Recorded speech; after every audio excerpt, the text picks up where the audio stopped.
Caitlin Collins, thanks for being here. Thanks for having me. Caitlin hosts The Source with Caitlin Collins. I think you're the right host for that show.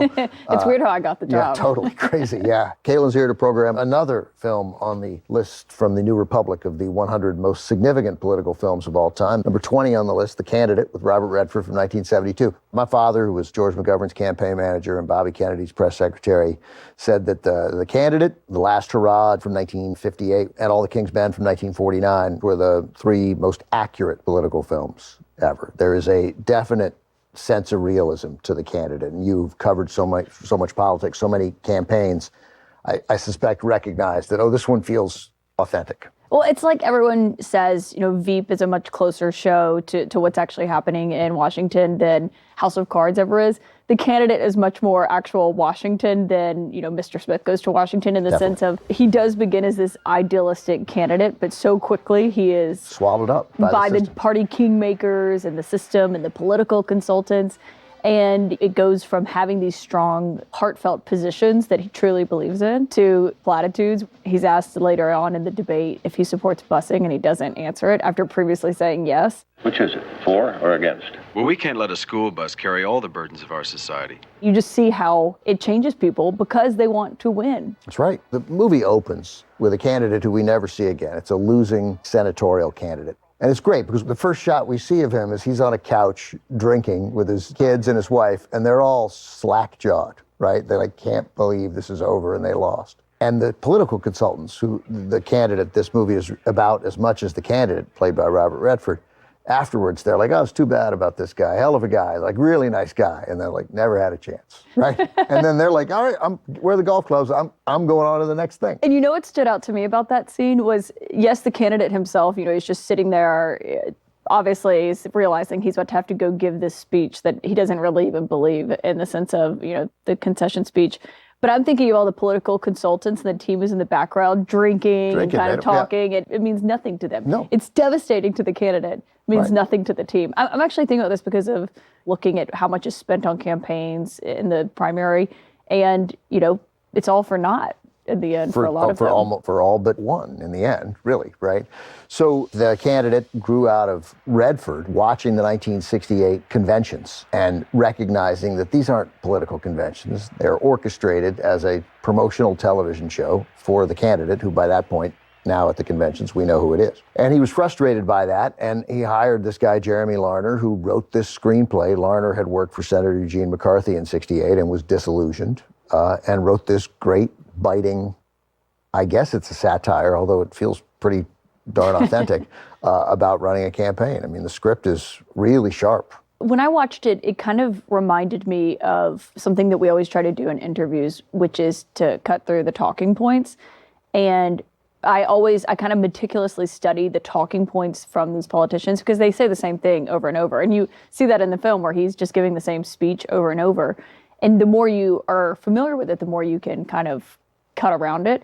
Because I do think, when he's asked in the debate about busing and he gives the platitude evasive answer, I'm like, follow up, Right. Say it again. He didn't answer. Right. But So- instead his campaign team, it's like fist bumping each other because it was exactly what they wanted. And they're not always right, of course. There are always, as you pointed out about the money spent on this presidential campaign, the overwhelming majority of campaigns are losing campaigns. Overwhelming, right? Ron DeSantis, $160 million that was gone by December. It is stunning to me. All right, Caitlin, let's watch the movie. We'll talk more afterwards.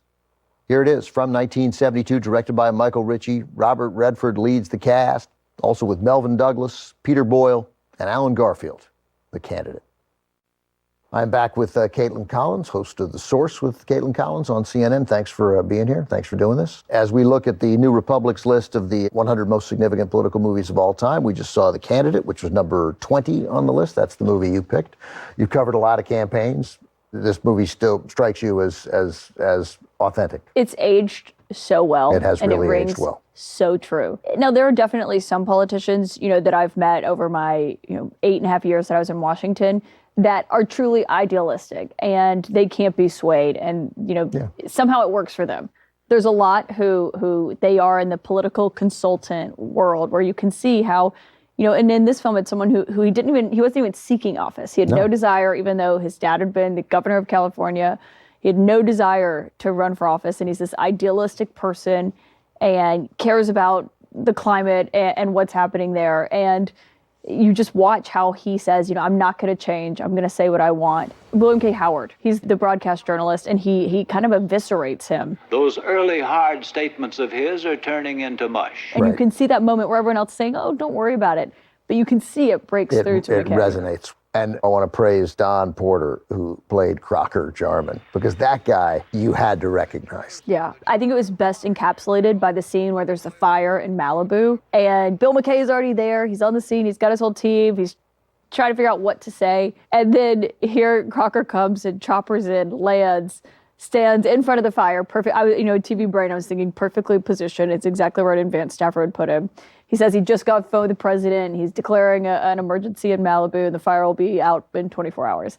And then he runs straight back to the helicopter and gets on. He's maybe on the ground for 2 minutes. It is a harsh look at American politics, but sadly filled with many accuracies. Yeah, I think it's a good look because it is accurate. That's right. That's right. I think it's important not to idealize. Whenever you're in Washington, you have a much different view, I think, of Congress. When you see these people out, in between, there are votes about to happen on something really big on Capitol Hill, and you see them out at schmoozing in restaurants in Washington.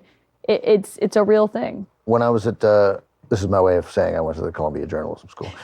So when I was at Columbia, we got visited by a longtime Supreme Court reporter named Lyle Denniston, Baltimore Sun. And he came to speak to the entire class. And he said he covered the Supreme Court for many years, and he was like, look, I don't play tennis with these guys. I don't have a drink with them. I don't do anything with them. I don't do anything. I don't drink with their staffs. I don't drink with their clerks. I don't go out. I don't do anything. He's like, many other reporters do. It works for them. I don't want to be influenced in any way at any time by anything. And now it's a move forward now. It's been 30 years, and I think that guy is that is a rarity.